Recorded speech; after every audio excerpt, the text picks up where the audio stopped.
Good evening, everyone. Well, I just wanted to put forth two views. One is from the rural women point of view, and also from the bankers point of view also, both the views.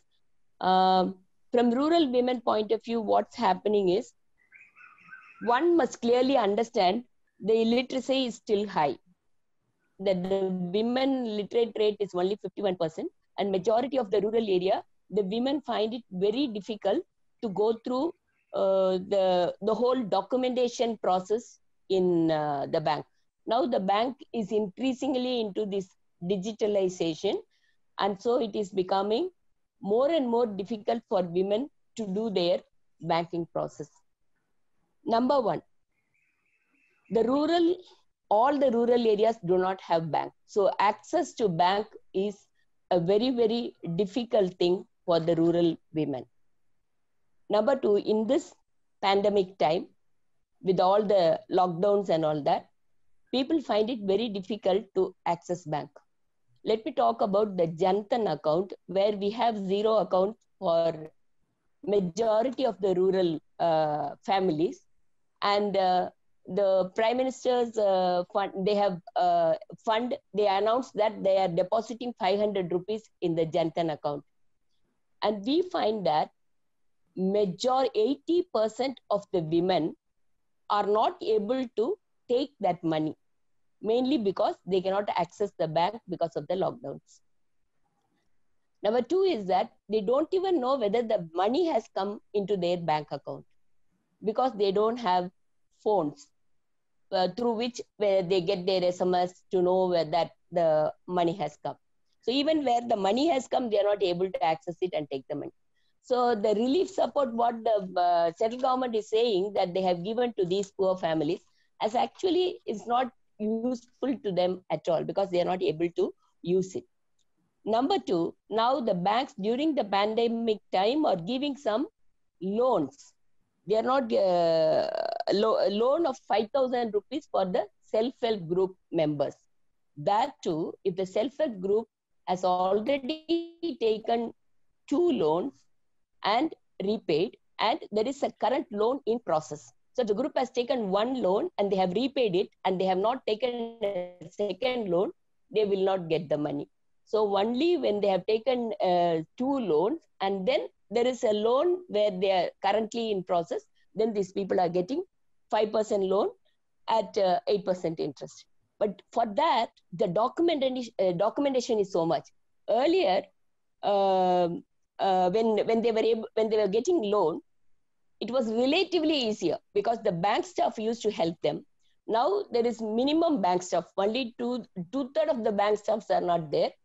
So the entire documentation fall on this illiterate women. So they find it very, very difficult to complete the whole process and get that minimum loan of 5,000 rupees. And that too, it is going to be closed this month. That is what we are told. By end of August, they are going to stop this 5,000 rupees loan. So number one, our suggestion is that the places where there are so-called NGOs who are helping these self-help group members, it is easier for them to access loan. But where there are no NGOs who are helping these SHG members, we are finding it very difficult to access the bank. Now in each bank, there is a person who is being employed by the branches to support these people, particularly in accessing the loans, because particularly in getting the documentation and all that. In majority of the bank, we find that there is so much of corruption, because the people, this particular person gets, I think they get money both from the bank for doing the service and also from the people for each documentation to be filled, that they get money. So if a person is getting a loan of 5 lakhs, he or she has to spend nearly 1 lakh rupee to get that loan. The another thing which has come to our attention is that there are places where women are being sexually used for favor, for getting the loan and things like that. So such things are also there in the banks.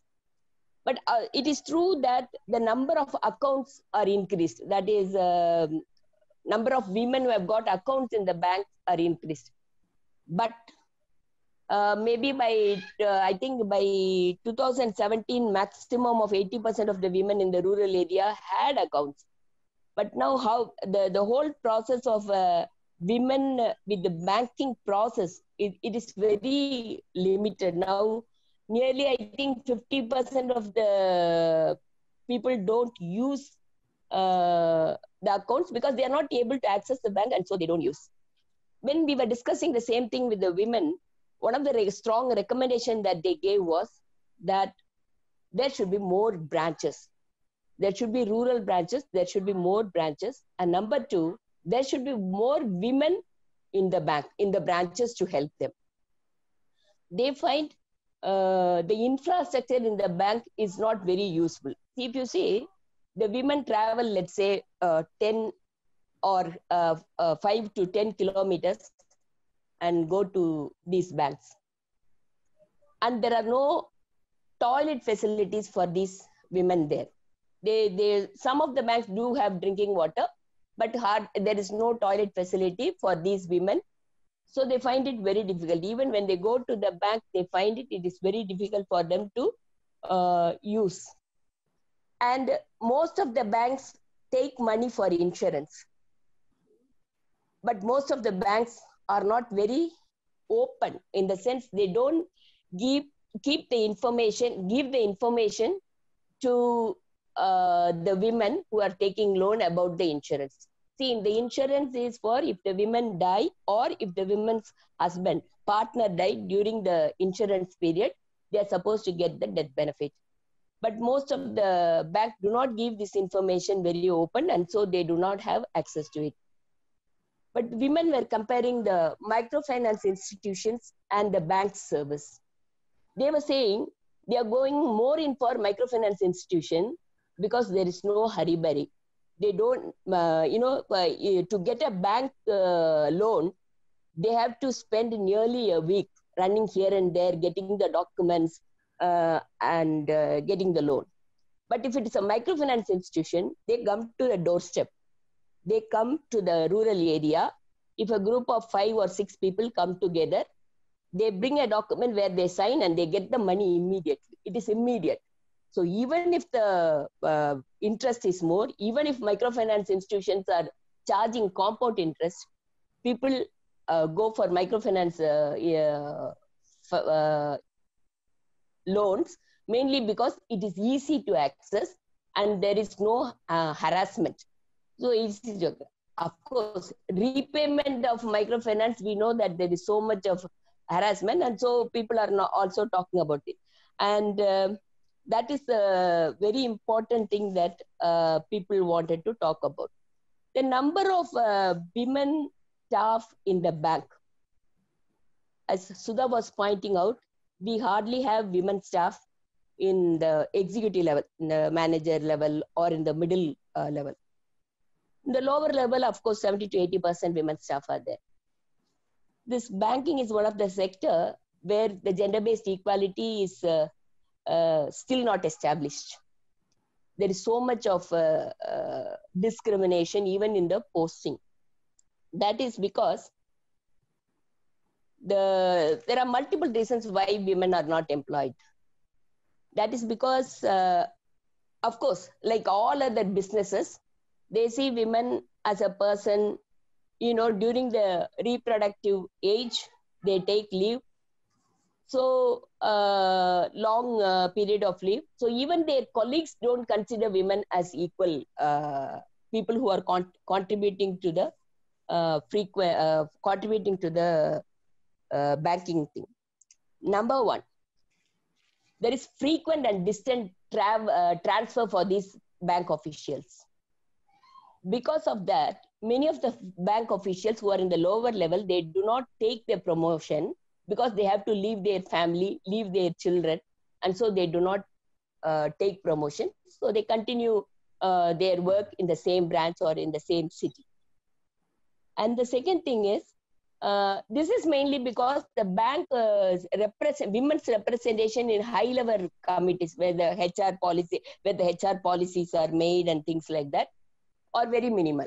So if there is quality women representation at that places, definitely to the last level, to the where the people are customers level, all the HR policies will be useful for women who do banking at the lower level.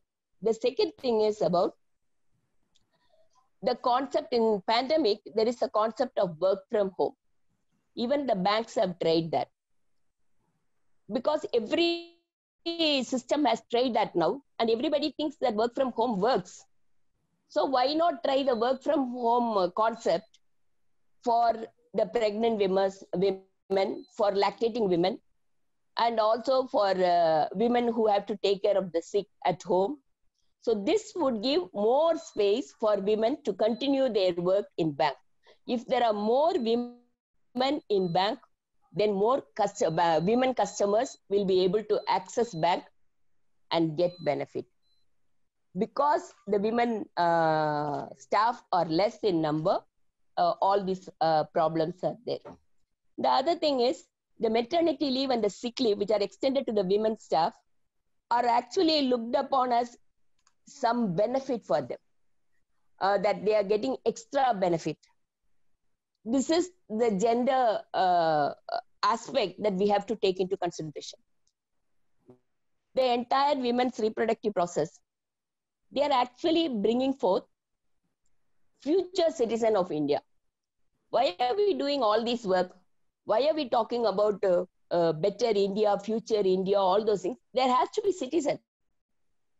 So women are involved in that process of producing future citizens who have to be healthy, who have to be intelligent, who have to contribute for the thing.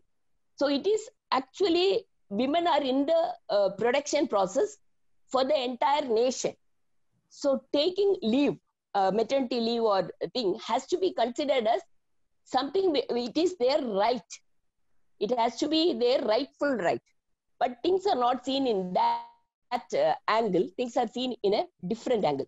And when women staff are there in the bank, their contribution, especially in the, in the managerial level, our rural women have found it easy to access them. And also they find it that it is easy for them to explain themselves, particularly when they know the local language. So that they think is very, very, very important. But nowadays, in most of the banks, the staff, not only the top level staff, the middle level staff also do not have local language. So it is very difficult for rural women to explain their difficulty or to get their benefits for whatever thing that they are doing. The other thing is about the whole issue of time management for this working women. As we all know that women have to work both in their home as well as in the bank. This has to be taken into consideration. This is something I think feminists have been talking about for a long time, that their productive time should include the reproductive work, what they are doing at home, plus the productive work, what they are contributing in the bank. In that way, the banks should be considering the time that they work. If they have to give quality time, the women should be provided, their working hours have to be reduced. Then they can give quality time for their work in the bank. And the other thing is, the security is an issue which is very, very important. It's not only for the women working in the bank, it also for the women who access the bank. So security is very, very important. I was casually talking about the sexual abuse. This happens everywhere, but in the banking sector, it's also happening in the banking sector, particularly for rural women who actually are used mainly because they are accessing bank for some benefit. If they have to have that benefit, but if, especially for Dalit women when they go in for that TATCO loan, because they get some benefit from government. To get that loan, it is very difficult. We have seen that people are finding it very difficult to access the loan, and all the difficulties that they have to go through in the bank.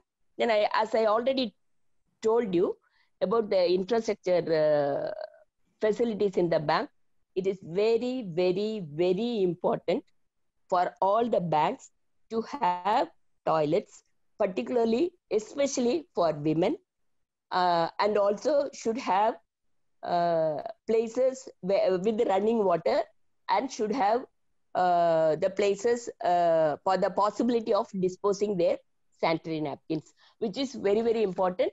And you must understand, it is not like urban areas, rural area. Women travel a lot and then come to this bank. They walk from their homes to the main road and get a bus and come to this bank. So it's a long travel. Sometimes they carry their children. So it's very, very important for the bank to provide that. And if they are gender sensitive, that has to be done. 2 minutes, 2 minutes, please. Okay. And there has to be daycare centers in all the banks. Daycare centers, I think as per bank rules, you have to have daycare center, but nothing is working. I am talking about daycare center for the beneficiaries, the customers who are coming, so they can leave their children there, and then they can do their banking work. Yeah, I think I will stop here. Of course, about the association, there are bank officers association with women representation and all those things. But I don't know whether there is the cash committee in all the banks. There are committee for ACST thing, but I don't know whether all the banks have cash committee. If the banks have cash committee, it has to be announced. It has to be put up in the notice board. So the customers can also use the cash committee when there is a sexual abuse. So I think with that, I will close. And thank you very much for giving me this opportunity to air this view.